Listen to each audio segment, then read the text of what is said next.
શું તમને type 2 diabetes છે અને એને ઠીક કરવા માટે તમે દવાઓ લો છો?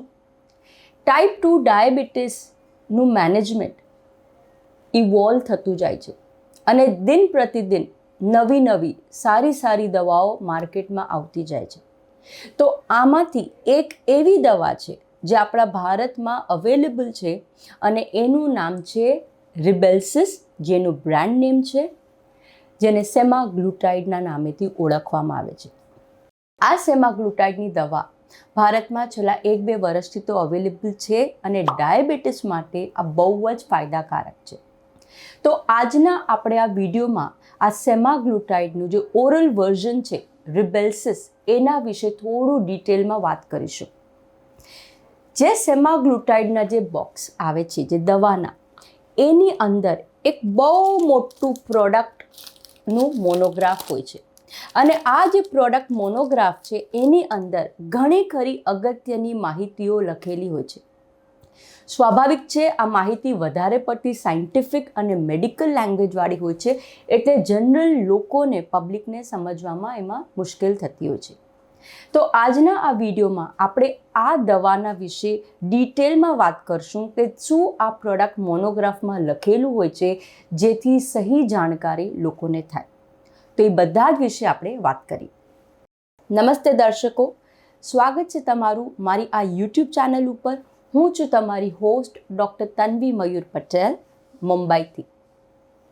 ડાયાબિટીસનું મેનેજમેન્ટ બહુ જ ઇવોલ્વિંગ સાયન્સ છે અને હજી પણ જેમ વર્ષો વીતતા જશે નવા એડવાન્સમેન્ટ્સ થતા જ જશે અને નવી ટાઈપની દવાઓ આવતી જશે. અને આ બધી જ દવાઓ પહેલાંની દવાઓ કરતાં વધારે પ્રોમિસિંગ છે એના રિઝલ્ટમાં, વધારે પ્રોમિસિંગ છે લોકોને એની ઇઝી અવેલેબિલિટીમાં અને એની સાઇડ ઇફેક્ટ પ્રોફાઇલમાં. અને ઘણા ખરા એડવાન્ટેજ ફક્ત શુગર કંટ્રોલની સાથે બીજા પણ ઘણા બધા થાય છે. અને એમાંથી એક પ્રોડક્ટ છે જેનું નામ છે સેમાગ્લુટાઇડ. ઓકે, આ સેમાગ્લુટાઇડની જે દવા જે છે એ એક બ્રાન્ડ નેમના નામેથી વખણાય છે જેનું નામ છે રિબેલ્સિસ. આ જે દવા છે એ નોવો નોર્ડિસ્ક કંપની દ્વારા બનાવવામાં આવેલી છે. ઓકે, તો થોડું વિશે ડિટેલમાં આપણે આની ઉપર વાત કરીએ. તો સૌથી પહેલાં આ જે દવા જે છે જેનું નામ છે સેમાગ્લુટાઇડ, એ અંદરનું જેનેરિક કમ્પોઝિશન છે. ફક્ત સેમાગ્લુટાઇડ જ નથી, આમાં બીજા પણ અમુક કમ્પોનન્ટ છે. ઓકે, જેમ કે પોવિડોન K90, માઇક્રોક્રિસ્ટલાઇન સેલ્યુલોઝ. ઓકે, પછી એક એમાં ખાસ એબ્ઝોર્પ્શન એન્હાન્સર નાખેલું આવે છે જેનું નામ છે SNAC, સ્નેક. ઓકે, તો આ એક ઇમ્પોર્ટન્ટ કમ્પોનન્ટ છે અને મેગ્નેશિયમ સ્ટીરેટ, આવા બધા એસેન્શિયલ કમ્પોનન્ટ જે એકચ્યુઅલી જેનેરિક નથી પણ આ દવાની અંદર એડિશનલ કમ્પોનન્ટ છે. ઓકે, આ જે દવા છે આ 3 ડોઝેજીસમાં આવે છે. મારી પાસે આ 3 દવાના ડોઝેજીસ છે. સૌથી પહેલો ડોઝ છે 3 મિલીગ્રામ. તો આ જે 3 મિલીગ્રામનો જે ડોઝ છે એ આવે છે ગ્રીન કલરની પેકિંગમાં. બીજો ડોઝ છે એ છે 7 મિલીગ્રામ, જે આવે છે ઓરેન્જ ટુ રેડ કલરની પેકિંગમાં. અને ત્રીજો જે દવાનો ડોઝ છે એ છે 14 મિલીગ્રામ, જે આવે છે ટીલ બ્લુ અથવા બ્લુ કલરની પેકિંગમાં. ઓકે, તો આ 3 અલગ દવાના ડોઝમાં આ દવાઓ ઉપલબ્ધ છે.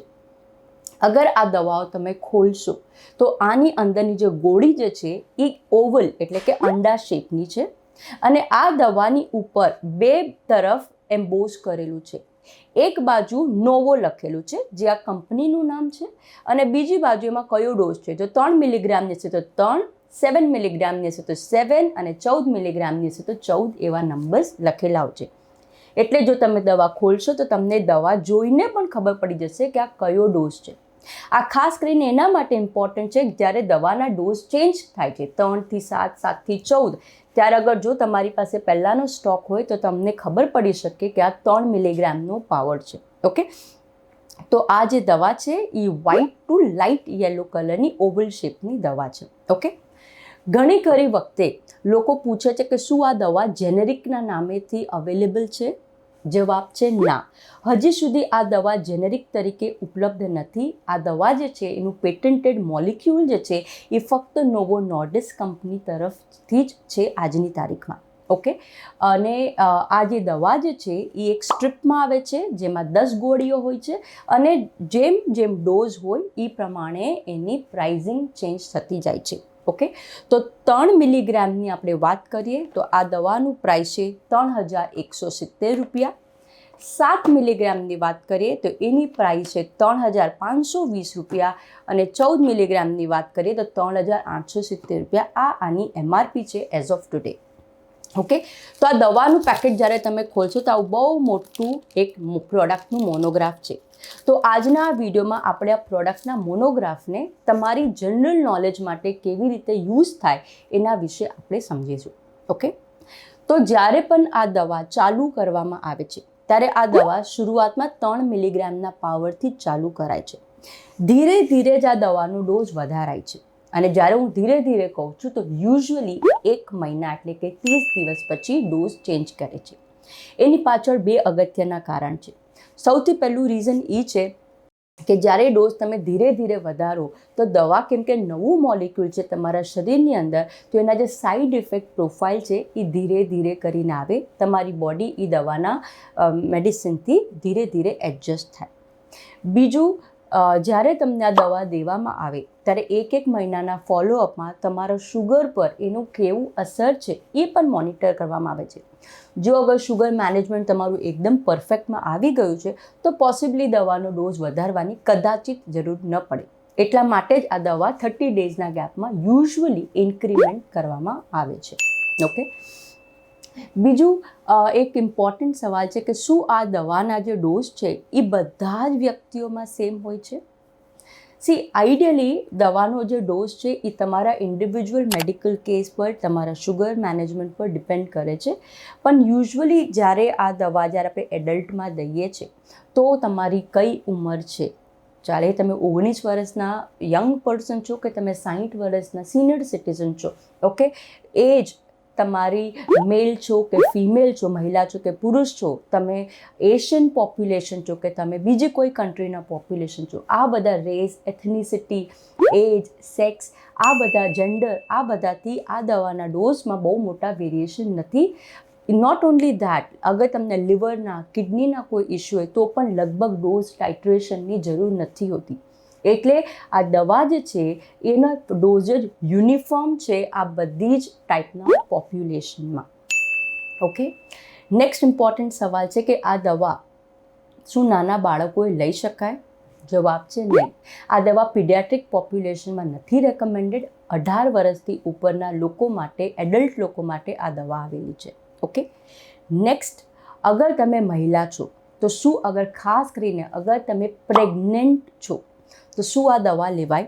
જવાબ છે ના. પ્રેગ્નન્સીમાં આ દવા નથી દેવામાં આવતી. ઇનફેક્ટ એવું લખેલું છે કે અગર તમે મહિલા છો અને જો તમે આ દવા લેતા હો તો એ દવા લેવાના પીરિયડ દરમિયાન તમારે પોતાની તરફથી સ્પેશિયલ કોન્ટ્રાસેપ્શનના મેઝર્સ લેવા જોઈએ, જેનાથી તમે પ્રેગ્નન્ટ ન થાઓ. અને જો તમે કોઈ પ્લાન કરતા હો પ્રેગ્નન્સી, ઘણી વખતે લોકો IVF ને એવી પ્રેગ્નન્સીની પ્લાનિંગ કરતા હોય છે, તો અગર એવી સિચ્યુએશન હોય તમારી તો 2 મહિના મિનિમમ આ દવા તમારે બંધ કરી દેવી જરૂરી છે. ઓકે, નેક્સ્ટ સવાલ આવે છે બ્રેસ્ટ ફીડિંગ મધર, એટલે કે સ્તનપાન કરાવતી મહિલાઓ. ઓકે, તો શું આ મહિલાઓએ આ દવા લેવાય? ઓકે, સી, બ્રેસ્ટ ફીડિંગ વુમેનમાં આના પર બહુ ક્લેરિટી નથી. પણ જ્યારે આ દવા રેટ્સ એટલે કે ચૂહા ઉપર જ્યારે એની સ્ટડીઝ કરવામાં આવેલી તો ઉંદરોમાં એવું પાવેલું કે લેડીઝ ઉંદરોની અંદરના જે બ્રેસ્ટ મિલ્ક જે છે એમાં આ દવાના મેટાબોલાઇટ, જેમ કે સ્નેક, જે મેં શરૂઆતમાં કીધું, એના મેટાબોલાઇટ આવેલા છે. શું હ્યુમન એટલે કે આપણા હ્યુમન જનરેશનની ફિમેલના બ્રેસ્ટ મિલ્કમાં પણ આવશે કે નહીં એના વિશે ક્લેરિટી નથી. ઓકે, ત્રીજું આવે છે કે ટાઈપ 1 ડાયાબિટીસ. શું આ દવા ટાઈપ 1 ડાયાબિટીસના દર્દીઓએ લેવાય? જે આઈડિયલી આ દવા જે છે એ ટાઈપ 2 ડાયાબિટીસ માટેની છે. ઓકે, ટાઈપ 1 ડાયાબિટીસ માટે આ દવા નથી. પણ અગેન ઇન્ડિવિજ્યુઅલ કેસીસ પર કદાચિત ડિપેન્ડ થાય, અને જો તમારા ટ્રીટિંગ ડૉક્ટરને લાગે કે આનો કદાચ ફાયદો થાય તો તમે એમની પાસે પૂછજો. બટ અધરવાઇઝ આ ટાઈપ 1 ડાયાબિટીસ માટે નથી. ખાસ કરીને ઘણા ટાઈપ 1 ડાયાબિટીસના લોકોને એક કોમ્પ્લિકેશન થતું હોય છે જેને કહે છે ડાયાબિટીક કીટો એસિડોસિસ. તો આવી સિચ્યુએશનમાં તો આ દવા ડેફિનેટલી નથી રેકમેન્ડેડ. ઓકે, નેક્સ્ટ, આ દવા કોણ લોકોએ લેવી જોઈએ? તો જવાબ છે આ દવા ટાઈપ 2 ડાયાબિટીસ માટે છે. ઓકે, એટલે ગમે એ વ્યક્તિ જેને ટાઈપ 2 ડાયાબિટીસ છે એ આ દવા લઈ શકે. આ દવા એકલી પણ લઈ શકાય. આ દવા બીજી દવાઓ જેમ કે મેટફોર્મિન છે, સલ્ફોનિલ્યુરિયાના ગ્રુપ છે, કાં તો ઇન્સ્યુલિન છે, કાં તો બીજી કોઈ ઓરલ ડાયાબિટીસની દવાઓ છે એની સાથે કમ્બાઈન કરી શકાય છે. એટલે આ મેઇનલી ટાઈપ 2 ડાયાબિટીસના લોકો માટે વાપરવામાં આવેલી છે. હવે આપણે જાણીએ કે આ દવા આપણે કેવી રીતે લેવાની છે. તો સૌથી પહેલાં, કેમ કે આ ગોળી છે એટલે આને મોઢાથી લેવાની છે. આ કોઈ ઇન્જેક્શન નથી. ઓકે, નથી કે આ કોઈ સિરપ. ઓકે, આ ઓરલ ગોળીઓ છે, મોઢાથી લેવાની છે. હવે આ દવા કેવી રીતે લેવીને એ બહુ જ અગત્યનું છે. કેમ કે જો તમે આ દવા સાચી રીતે નહીં લો તો એનો તમને એટલો ફાયદો નહીં થાય. અને ખાસ કરીને આ ગોળી જે થોડી મોંઘી છે એટલે તો એને એકદમ વ્યવસ્થિત રીતે લેવી બહુ જ ઇમ્પોર્ટન્ટ છે. તો સૌથી પહેલાં આ ગોળી જે છે, ઓકે, એ તમારે તોડવાની નથી, કાં તો એને પાવડર નથી કરવાની. આ હું કેમ કહું છું? કેમ કે ઘણા ખરા ડાયાબિટીસના લોકો જ્યારે સિનિયર સિટીઝન હોય એને ગોળી ગળવામાં તકલીફ થતી હોય છે. તેમ લાગે કે આને પાવડર કરી નાખે. તો પ્લીઝ એવું નહીં કરતા, કેમ કે એવું કરવાથી આ દવાની ઇફેક્ટ ઘટી શકે છે. ઓકે, આ દવા જે છે આખી ગળવાની છે. ઓકે, અને એની ક્યારે ગળવાની છે? તો સૌથી પહેલાં જ્યારે તમે સવારના ઉઠો ખાલી પેટે, ઓકે, ફાસ્ટિંગમાં, ત્યારે સૌથી પહેલાં તમારે આ ગોળી લેવાની છે. અને આ ગોળી લીધા પછી અડધી પોણી કલાક તમારે બીજું કાંઈ પણ ખાવા પીવાનું નથી. ચા છે, કોફી છે, નાસ્તો છે, કાંઈ ખાવા પીવાનું નથી. અડધી પોણી કલાક ખમી જાઓ પછી જ તમે કંઈ ખાઈ પી શકો. ઓકે, સેકન્ડ, જ્યારે તમે આ ગોળી ગળશો એ ટાઈમે તમારે પાણી જે છે એ પણ બહુ લિમિટેડ માત્રામાં લેવાનું છે. ઓકે, આઈડિયલી 120 ml એટલે કે નાના કપની 120 mlની સાઇઝ સુધી જ પાણી તમારે લેવાનું છે. એનાથી જો અગર તમે વધારે પાણી પીશો ગોળી લેતી વખતે તો આ દવાના એબ્ઝોર્પ્શનમાં ફરક પડે છે. ઓકે, તો આ બહુ જ ઇમ્પોર્ટન્ટ પોઈન્ટ છે આ દવાને સાચી રીતે લેવાનો. ઓકે, હવે કેમ કે આ દવા અર્લી મોર્નિંગ ફાસ્ટિંગમાં લેવાની આવે છે તો એ જ ટાઈમે બીજી પણ એક ગોળી આવે છે જે લોકોને તકલીફ થાય છે અને એનું નામ છે લિવોથાયરોક્સિન. ઓકે, લિવોથાયરોક્સિનની જે ગોળી છે એ દેવામાં આવે છે હાઇપોથાઇરોઇડના દર્દીઓને. ઓકે, તો લિવોથાયરોક્સિનની જે થાઇરોઇડની જે દવા છે એ પણ સવારના એમ્પ્ટી સ્ટમકમાં દેવામાં આવે છે. તો ઘણી ખરી વખતે ડાયાબિટીસના લોકોને થાઇરોઇડનો પણ પ્રોબ્લેમ હોય અને એનામાં લિવોથાયરોક્સિનની પણ દવા લેવાય છે. ઓકે, તો આ એક બહુ જ મોટો પ્રેક્ટિકલ સવાલ પેશન્ટો પૂછતા હોય છે ક્લિનિકમાં કે ડૉક્ટર આ બંને દવા છે તો પહેલાં કઈ લે? ઓકે, તો સૌથી પહેલાં સમજો કે લિવોથાયરોક્સિનની જે દવા છે એ અને આ દવા સ્ટ્રોંગલી ઇન્ટરેક્ટ કરે છે એકબીજા સાથે. તો જો તમે આ બંને દવા લેવાના હો તો મિનિમમ 4 કલાકનું ગેપ રાખવું જરૂરી છે. તો પ્રેક્ટિકલી આ પોસિબલ નથી કે તમે સવારના વહેલા ઉઠો, આ દવા લો, પછી 4 કલાક ખમો, પછી બીજી દવા લો અને પછી એના પછી પણ પોણી કલાક ખમો. એટલું પોસિબલ નથી. તો એવી સિચ્યુએશનમાં અમે શું કહીએ છીએ કે તમે આ જે સેમાગ્લુટાઇડની જે ગોળી જે છે એ અર્લી મોર્નિંગ લઈ લો અને જે લિવોથાયરોક્સિનની દવા છે એ તમે રાતના ટાઈમે લો. ઓકે, રાતના ક્યારે? રાત ડિનર જે તમારું થાય એના 4 કલાક પછી. મતલબ જો અગર તમારું રાતનું જમવાનું સાંજે 7 વાગે થયું હોય તો તમે લિવોથાયરોક્સિનની દવા રાતના 11 વાગે લઈ શકો છો અને 11 વાગે લઈને તમે સૂઈ જાઓ. ઓકે, તો એનાથી શું થશે? તમારે લિવોથાયરોક્સિન પણ વ્યવસ્થિત એબ્ઝોર્બ થશે અને સવારના સેમાગ્લુટાઇડની ગોળી પણ વ્યવસ્થિત એબ્ઝોર્બ થશે. એબ્ઝોર્પ્શનની જ્યારે આપણે વાત કરીએ છીએ તો સેમાગ્લુટાઇડની દવા શું કરે છે? તો આ જે દવા જે છે આપણા પેટની અંદર જે ઇન્ટેસ્ટાઇન જે છે એની જે પેરિસ્ટાલ્સિસની જે મૂવમેન્ટ છે, એ થોડી સ્લો કરે છે. એટલે કે આને લીધે ગેસ્ટ્રિક એમ્પટિંગ સ્લો થઈ જાય છે. મતલબ શું? જે વસ્તુ જ્યાં પડી હશે એ ત્યાં જ પડી રહેશે વધારે સમય માટે. તો જો એવા ટાઈમે જો લિવોથાયરોક્સિનની દવા પેટમાં ને પેટમાં પડી હશે તો લિવોથાયરોક્સિનનું એબ્ઝોર્પ્શન જરૂર કરતાં વધારે વધી જશે. ઓકે, અને એવા કેસીસમાં ફોલોઅપમાં તમારા થાઇરોઇડ રિપોર્ટ્સમાં ગડબડ આવી શકે. અને એટલા માટે જ જે પણ દર્દીઓ જ્યારે સેમાગ્લુટાઇડની ઓરલ ગોળીઓ લે છે એવા દર્દીઓના થાઇરોઇડ ફંક્શનને પણ રેગ્યુલરલી મોનિટર કરવામાં આવે છે. અને ઘણી ખરી વખતે અગર આ દવાના ઇન્ટરેક્શન થાય તો થઈ શકે કે તમારા લિવોથાયરોક્સિનના ડોઝમાં પણ પરિવર્તન આવી શકે. તો આ પ્રેક્ટિકલ બહુ જ ઇમ્પોર્ટન્ટ પોઈન્ટ છે લિવોથાયરોક્સિન અને સેમાગ્લુટાઇડની ગોળીઓનું. ઓકે, કેમ કે આપણે એબ્ઝોર્પ્શનની વાત કરીએ છીએ તો આ દવાનું મેક્સિમમ એબ્ઝોર્પ્શન થાય છે આપણા પેટની અંદરના ઇન્ટેસ્ટાઇનમાં. ઓકે, જ્યારે પણ તમે દવા લેશો એના 1 કલાક પછી આ દવાનું કોન્સન્ટ્રેશન તમારા પ્લાઝમામાં આવતું શરૂ થઈ જાય છે. ઓકે, અને બોડીમાં સ્ટેડી કોન્સન્ટ્રેશન લગભગ 4 અઠવાડિયા પછી જ આવે છે. ઓકે, આ દવાની જે હાફ લાઈફ છે એ 7 દિવસ છે. મતલબ કે જો તમે એકાદા દિવસ જો આ દવા લેવાનું ભૂલી ગયા છો તો પણ એનું કોન્સન્ટ્રેશન તમારા બોડીમાં છે. આ દવા જે છે એ ફક્ત દિવસમાં 1 જ વખત લેવાની છે. ઘણા ખરા ડાયાબિટીસની ગોળીઓ દિવસમાં 2 કે 3 વખત લેવામાં આવે છે, બટ આ દવામાં એપ્લિકેબલ નથી. આ દવા ફક્ત once in a day early morning empty સ્ટમકનો જ ડોઝ છે. એટલે આ દવા 2-3 વખત નથી લેવાની. ઘણી વખતે પેશન્ટો આ પણ ગડબડ કરતા હોય છે. ઓકે, નેક્સ્ટ, આઈડિયલી દવા લેવાનો ટાઈમ રોજ સેમ જ હોવો જોઈએ. પણ જો બાય ચાન્સ અગર તમે આ દવા લેવાનું ભૂલી ગયા તો તમારે એ દિવસે ખાધા પછી આ દવા નથી લેવાની. ઇટ્સ ઓકે, તમે એ દવા સ્કીપ કરો એ દિવસે, અને નેક્સ્ટ ડે તમે તમારી જે રેગ્યુલર દવા છો એનો ડોઝ એ પ્રમાણે જ લેજો. ડબલ ડોઝ કરવાની પણ જરૂર નથી. ઓકે, તો આ પણ એક અગત્યનો પોઈન્ટ છે. ઓકે, નેક્સ્ટ, આ દવાનું એલિમિનેશન કેવી રીતે આપણા બોડીમાંથી આ નીકળે છે આ દવા. તો જેવી રીતે આ દવાનો ફાયદો થઈ જાય પછી આ દવાના જે મેટાબોલાઇટ છે એ આપણા પેશાબમાં અને સંડાસના માધ્યમથી નીકળે છે. ઓકે, અમુક 1% જેટલા દવાના મેટાબોલાઇટ છે એ અનચેન્જડ પણ હોય છે. ઓકે, બીજું અગત્યનું પોઈન્ટ છે આ દવાનું સ્ટોરેજ. ઇમ્પોર્ટન્ટ પોઈન્ટ પ્રેક્ટિકલ એ પણ છે કે ઘણી ખરી વખતે લોકો જે દવાઓના પેકેટમાંથી કાઢી અને પિલ ઓર્ગેનાઇઝરમાં નાખે છે. એટલે શું? દવા ભૂલાય નહીં અને રોજ પડીકામાંથી ગોળીઓ કાઢવી નહીં. પણ એઝ પર કંપની આ દવાને તમે પિલ ઓર્ગેનાઇઝરમાં નહીં રાખો અને એને તમે આ ઓરિજિનલ પેકેજિંગમાં જ રાખો.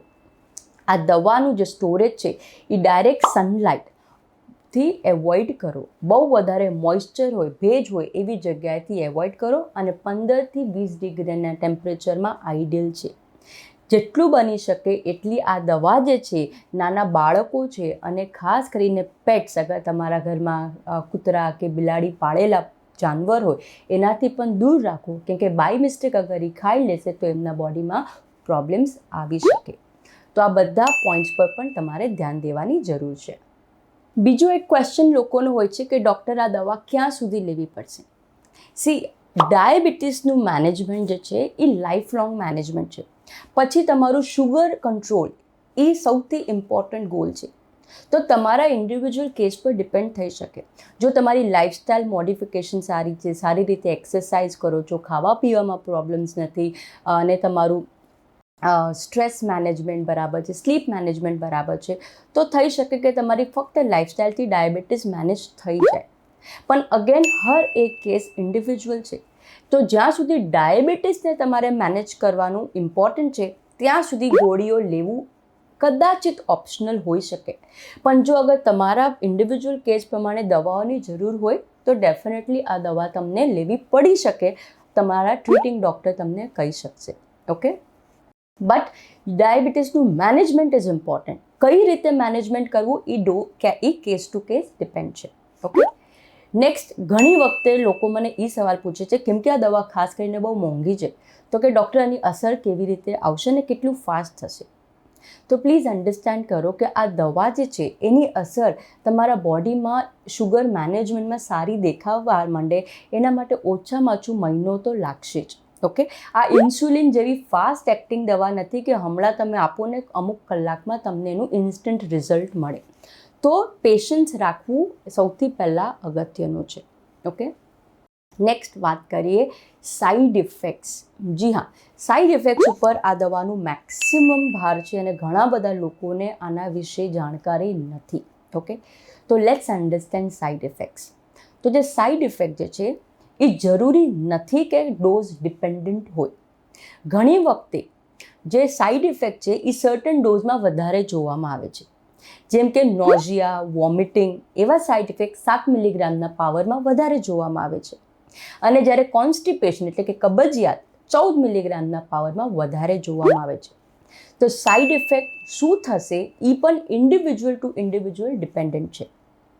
વધારે પડતા જે સાઈડ ઇફેક્ટ છે એ ડાયજેસ્ટિવ સિસ્ટમના સાઈડ ઇફેક્ટ્સ છે, જેમ કે નોઝિયા થવું એટલે કે ઉલટી જેવું ફીલ થવું, મજા નથી આવતી, ક્યારેક ક્યારેક ઉલટીઓ પણ થાય, ઘણી ખરી વખતે પેટમાં દુખે, ભૂખ ઓછી થઈ જાય. ઓકે, ઘણી વખતે ડિહાઇડ્રેશન જેવું થાય.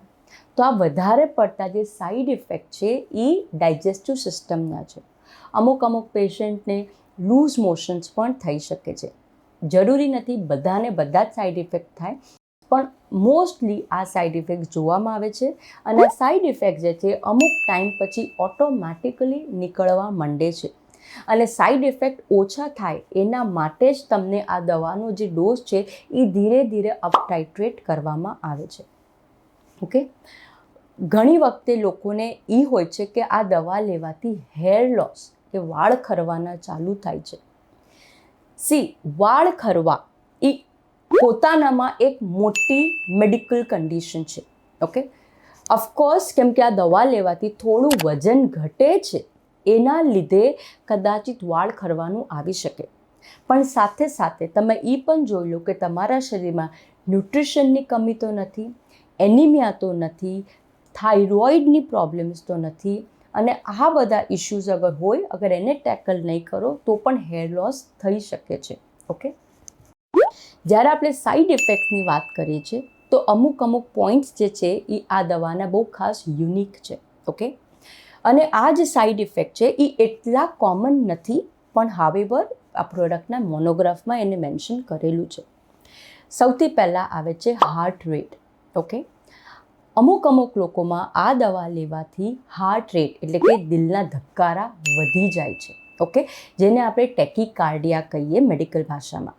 તો અગર તમને ઓલરેડી કોઈ હાર્ટની કન્ડિશન હોય જેમાં ટેકીકાર્ડિયા થતા હોય તો તમે તમારા ડૉક્ટર સાથે ડેફિનેટલી વાત કરજો.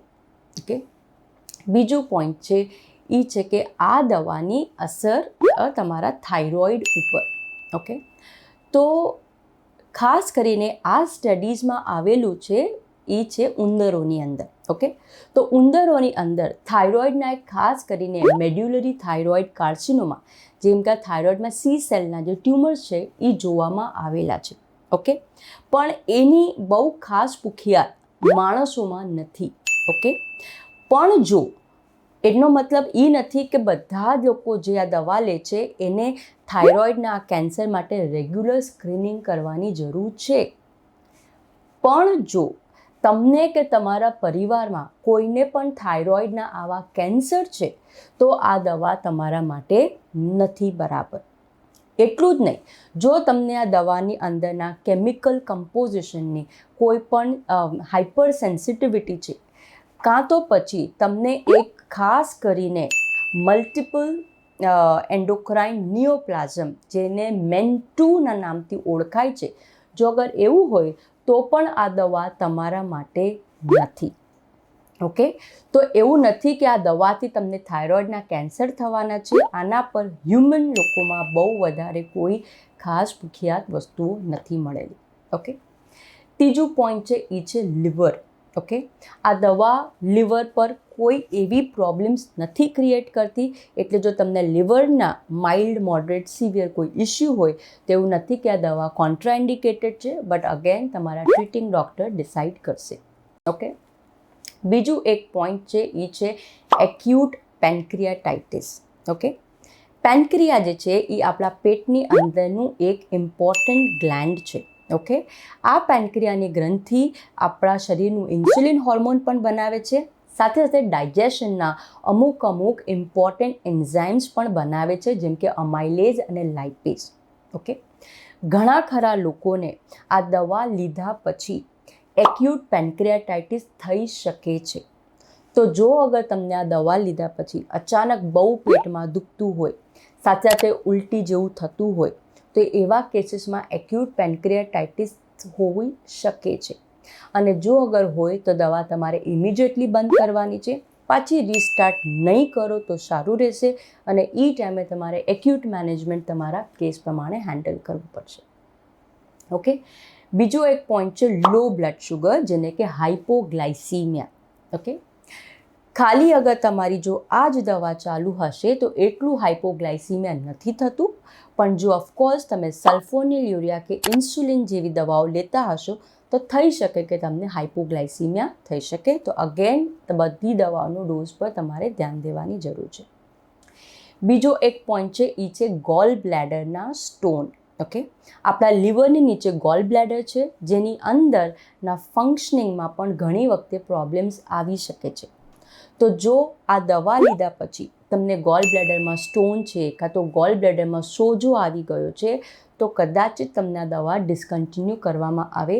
અને જો ગોલ બ્લેડરના સ્ટોન ઓલરેડી છે તો ગોલ બ્લેડરની હેલ્થ પર પણ ધ્યાન દઈને સાથે સાથે આ દવા કદાચિત દઈ શકાય. Again it depends on your case. Okay, next point છે એ છે રટાઇનોપેથી. ઓકે, રટાઇના આપણી આંખની પાછળનો જે પડદો છે એને રટાઇના કહે.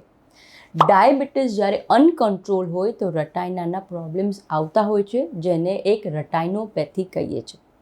જો લાંબા ગાળાથી અગર તમારું શુગર અનકન્ટ્રોલ હશે તો ડાયાબિટીક રટાઇનોપેથી બહુ જ વધારે કોમન છે. ઓકે, શોર્ટ ટર્મ જ્યારે આ દવામાં વાપરવામાં આવે છે તો એનાથી શુગર બહુ સારું થાય છે, અને કદાચિત એને લીધે રટાઇનોપેથી ટેમ્પરરી વર્સનિંગ થઈ શકે છે. તો જો અગર એવું હોય તો તમારા આંખના ડૉક્ટર પાસે તમારી રટાઇના સ્ક્રીનિંગ પણ કરવી જરૂરી છે. નોટ ઓન્લી દેટ, બીજો એક ઇમ્પોર્ટન્ટ પોઈન્ટ છે એ છે કિડની પેશન્ટમાં. ઓકે, તો કેમ કે આ દવા લેવાથી ઉલટી થઈ શકે છે, અને ઉલટી અગર કરશો તો તમને તો ડિહાઇડ્રેશન થાય. એટલું જ ઘણા લોકોને લૂઝ મોશન થાય છે, તો ડિહાઇડ્રેશન થાય, અને જો ડિહાઇડ્રેશન થાય તો એને લીધે તમારા કિડની ફંક્શન્સ પર પ્રોબ્લેમ આવી શકે છે. તો જો તમને ઓલરેડી એક્ઝિસ્ટિંગ કિડની પ્રોબ્લેમ છે તો આ કદાચિત વર્સનિંગ થઈ શકે. તો જ્યારે તમને અગર આવા સાઇડ ઇફેક્ટ્સ થતા હોય તો તમે વોટર ઇન્ટેક પર ધ્યાન દેજો. અને ઓફકોર્સ વોટર ઇન્ટેક કિડની પેશન્ટમાં બહુ ઇમ્પોર્ટન્ટ છે, તો લિમિટેડ વોટર ઇન્ટેક ઘણી વખતે હોય છે. તો અગેન તમારા ટ્રીટિંગ ડૉક્ટર સાથે ડિસ્કસ કરજો. ઓકે, આ બધા જે ઇમ્પોર્ટન્ટ પોઈન્ટ્સ પર જે મેં હાઇલાઇટ કર્યું છે એ આ દવાના સ્પેશિયલ મેન્શન છે. એનો મતલબ એ નથી કે બધાને આ થવાનું છે, બટ આ સ્પેશિયલ મેન્શન્સ થયેલા છે. ઓકે, નેક્સ્ટ ઇમ્પોર્ટન્ટ આવે છે પોઈન્ટ એ છે ઓવરડોઝેજ. ઓકે, આ દવા જે છે, જેવું તે મેં શરૂઆતમાં કીધું, આ 3 ડોઝ છે, 3, 7 અને 14 મિલીગ્રામ. ઓકે, એટલો જ ડોઝ કંપની રેકમેન્ડ કરે છે દિવસમાં 1 વખત. દિવસમાં 2 થી 3 વખત આ ગોળી નથી લેવાની. પણ ક્લિનિકલ સ્ટડીઝ એટલા સુધી 40 મિલીગ્રામના પાવર સુધી એનો ઓવરડોઝેજ અંડર ઓબ્ઝર્વેશન કરવામાં આવેલું, અને અપ ટુ 40 મિલીગ્રામ સુધી આ દવા ઓકે માનવામાં આવી હતી. ઘણા ખરા લોકોને અગર કોમ્પ્લિકેશન થયેલા ઓવરડોઝને લીધે તો એ લોકો બહુ કોમ્પ્લિકેશન વગર રિકવર થયા છે. ઓકે, અગર બાય ચાન્સ આ દવા ઓવરડોઝમાં થાય તો આને હેન્ડલ કરવાની ડાયરેક્ટ કોઈ એન્ટીડોટ નથી. એ તમારા ક્લિનિકલ કેસ પર ડિપેન્ડ કરે અને એ પ્રમાણે એને મેનેજમેન્ટ કરવામાં આવે છે. લગભગ ઓવરડોઝને લીધે એટલું કંઈ પ્રોબ્લેમ 40 મિલીગ્રામ સુધી નથી જોવામાં આવ્યું. પણ કેમ કે આ દવાની હાફ લાઈફ 7 દિવસ છે, એટલે અગર કોઈ બાય ચાન્સ ઓવરડોઝ થયો હોય તો આવા વ્યક્તિને એટલીસ્ટ અઠવાડિયા 10 દિવસ સુધી ક્લોઝ ઓબ્ઝર્વેશનમાં રાખવું પણ જરૂરી છે. ઓકે, તો આ બધા ઇમ્પોર્ટન્ટ માઇન્યુટ પોઈન્ટ્સ જે છે એ પ્રોડક્ટ મોનોગ્રાફમાં છે, અને લોકો એને વાંચી નથી શકતા, અને વાંચે તો એટલું સમજ નથી પડતી. ઓકે, પણ ડેફિનેટલી અગર જો તમે આ દવા કન્ઝ્યુમ કરતા હો તો તમને આ દવા વિશે આ બધી જે માઇન્યુટ માહિતી છે એ હોવી જરૂરી છે. ઓકે, તો આ થયું સેમાગ્લુટાઇડની રિબેલ્સિસની દવા ઉપર. ઓકે, શું તમે આ દવા લો છો? અગર તમે લેતા હો તો કયો ડોઝ લો છો એ નીચે કોમેન્ટ બોક્સમાં લખજો. સાથે સાથે તમે એ પણ લખો કે તમને ક્યાં કોઈ સાઈડ ઇફેક્ટ થયેલા અને કયા સાઈડ ઇફેક્ટ થયેલા અને કેટલી વખત એ રહેલા. અગર એ તમે લખશો તો ઘણા બધા લોકોને આ કોમેન્ટ્સ વાંચવાની આદત હોય છે અને એનાથી લોકોને ખબર પડી શકે છે શું થઈ શકે. ઓકે, તો ડેફિનેટલી તમે એ કોમેન્ટ્સ કરજો. તો આ થયો આપનો આજનો વિડીયો. આઈ હોપ તમને વિડીયો પસંદ આવ્યો અને અગર વિડીયો ગમ્યો હોય તો લાઇક બટન પર જરૂર ક્લિક કરજો. અને જો તમે અમારી ચેનલ પર નવા છો, પહેલી વખત આવ્યા છો, તો આને સબસ્ક્રાઈબ કરવાનું નહીં ભૂલતા. અને જો તમારા કોઈ પણ પર્સનલ સવાલ હોય જેનો જવાબ તમને જાણવો હોય તો નીચે કોમેન્ટ બોક્સ છે એમાં તમે લખી શકો છો. હું કોશિશ કરીશ તમારા કોમેન્ટને વાંચું અને જલ્દીથી જલ્દી એનો જવાબ આપું. ઓલરાઈટ, આપણે પાછા મળશું કોઈ અગત્યના વિડીયો સાથે. ત્યાં સુધી તમે તમારા સ્વાસ્થ્યનો ખ્યાલ રાખો. નમસ્તે.